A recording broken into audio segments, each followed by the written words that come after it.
भाइयों, लाहौर कलंदर्स के फैन को तो टेंशन हो रही होगी कि लाहौर कलंदर्स का क्या होगा, लेकिन मैं ये सोच रहा हूँ कि पाकिस्तान का क्या होगा। बिकॉज शाहीन शाह अफरीदी, हारिस रऊफ और जमान, ये सब तो पाकिस्तान के भी इस वक्त फ्रंट लाइन बॉलर्स हैं।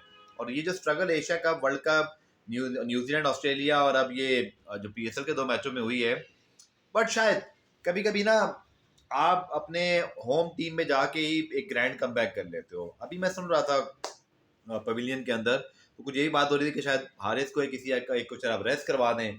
बट मेरा नहीं ख्याल ऐसा होगा, क्योंकि ये और कॉन्फिडेंस को डेंट हो जाता है, हमारे यहाँ ये समझा जाता है। बट सूरत हाल कुछ ऐसी बन गई है कि किसी ने सोचा नहीं था कि लाहौर मतलब शुरू से ही स्ट्रगल करेगा, कोयटा उठेगा। और बाकी कराची की स्ट्रगल नजर आई। पेशावर ने कंपेटिटिव मैच खेला, गो के जब तक वो नहीं जीतते उन पर थोड़ा प्रेशर तो रहेगा, लेकिन एक मैच के बाद तो वो प्रेशर नहीं लेने वाले, क्योंकि 8 के 8 मरतबा प्ले ऑफ खेलने वाली टीम प्रेशर नहीं लेगी। लेकिन जो अर्ली प्रोडिक्शन नज़र आ रही है, उसमें मुझे ये नज़र आ रहा था कि कोयटा की बैटिंग बहुत अच्छी है और वो साबित होता जा रहा है। खासतौर पर ख्वाजा नाफे जो कि एमर्जिंग प्लेयर है, यंग प्लेयर है, अगर वो इसका कंट्रीब्यूट करेगा फिर तो क्या ही बात है। मतलब अगर आपका एमर्जिंग और यंग प्लेयर अगर आपको मैच जितवाने लग जाए ना, तो पीएसएल में फिर आपको रोकना मुश्किल है। यही पेशावर ज़ल्मी ने लास्ट सीजन में साइम अयूब, हारिस और हसीब ने किया, और फिर आमिर जमाल ने और सलमान इरशाद ने।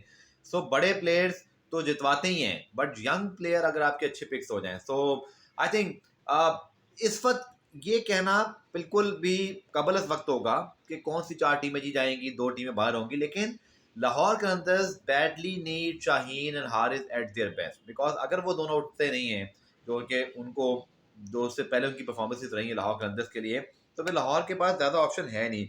डेविड वीज़ा बॉलिंग में मैच विनर नहीं है, राशिद खान आए नहीं, सिकंदर रजा ने आज ब्रेक थ्रू बड़ा अच्छा दिया, लेकिन उसको वो यूटिलाइज नहीं कर सके। And to be honest match बना लिया था बीच में, लेकिन फिर ख्वाजा नाफे मैच छीन के ले गए। बट यही वरीज है कि अगर पीएसएल के अंदर हमारे टॉप फ्रंट 3 बॉलर्स को मार पड़ रही है और 2 मरतबा रन चेज हुए हैं, तो उससे अब उनके ऊपर प्रेशर भी हो रहेगा। और या तो वो बहुत अच्छा बाउंस बैक करेंगे, या प्रेशर और इतना ख़राब हो जाएगा, क्योंकि बात ये ना शुरू हो जाए भाई कि पीएसएल में ये नहीं हो रहा तो इंटरनेशनल लेवल पे कब होगा। तो वरीज तो हैं, क्योंकि ये 1-2 मैच की बात नहीं है, और ना बहुत ही कम बैक, ये एशिया कप, वर्ल्ड कप, और मुसलसल मार पड़ रही है, मुसलसल रन चेजिज हो रहे हैं, मुसलसल की मोमेंट मिस हो रहे हैं। मुझे तब तक वो साउथ अफ्रीका वाला मैच भी वर्ल्ड कप का याद आ रहा है, जहाँ विकेट नहीं ले सके थे, हम उनको ऑल आउट ही नहीं कर सके थे, हम उनके टेलेंटर्स नहीं आउट कर सके थे। ये प्रॉब्लम तो बहुत उस वक्त से ही चल रहा है। सो लाहौर के लिए परेशानी शुरू हो गई है।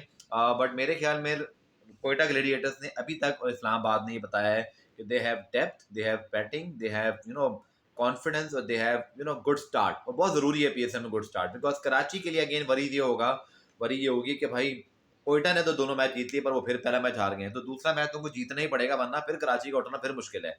बिकॉज टीम भी ऑन पेपर इतनी कुछ तगड़ी लग नहीं रही। पेशावर में ऑब्वियसली मेरी टीम है, तो मैं थोड़ा सा उनके बारे में थोड़ा सा बाइस भी हो जाता हूँ, लेकिन मैं सिर्फ ये जरूर बोलूंगा कि उनकी बैटिंग में कोई प्रॉब्लम नहीं है, वो बैटिंग में कभी भी कुछ कर सकते हैं।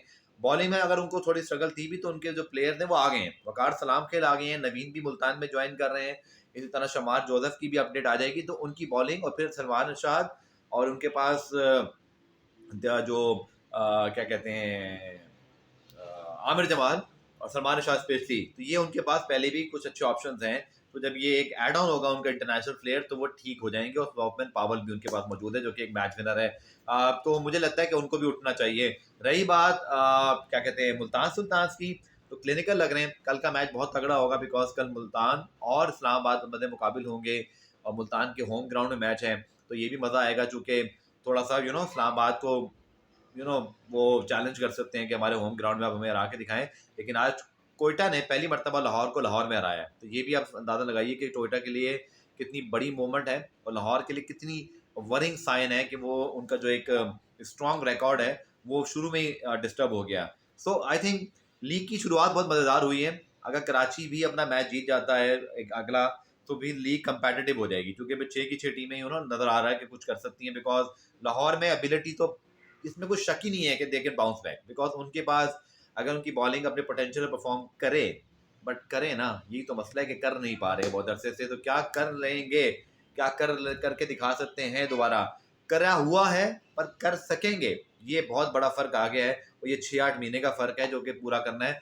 So let's see how they appear. I think कल मुल्तान का, बल्कि आज जो मुल्तान और इस्लामाबाद का मैच होना है, this is going to very very interesting match, और मैच का बड़ा लुकिंग फॉरवर्ड, बिकॉज टूर्नामेंट की रीसेंट और इस वक्त देखा जाए तो दो अच्छी टीमें आमने सामने होंगी और एक अच्छा मैच देखने को मिलेगा। बट कराची का अगला मैच और लाहौर का अगला मैच और पेशावर का इन तीनों के लिए बहुत इंपॉर्टेंट है, स्पेशली जो है वो अब लाहौर के लिए, बिकॉज 2 मैचेस हारने के बाद गलती गुजाइश रिश्ता, अगर आप 3 मैचेस शुरू में हार जाएँ और फिर आपकी 3 टीमें तगड़ी चल रही हों, तो फिर बड़ा मुश्किल होता है। खासतौर पेशावर जैसी टीम को पकड़ना, जो कि फिर आपको पता है सारे प्लेऑफ खेली हुई है, तो उनका वो रिकॉर्ड प्राउडली वो उसको लेकर चल सकते हैं। So PSL off to a wonderful start.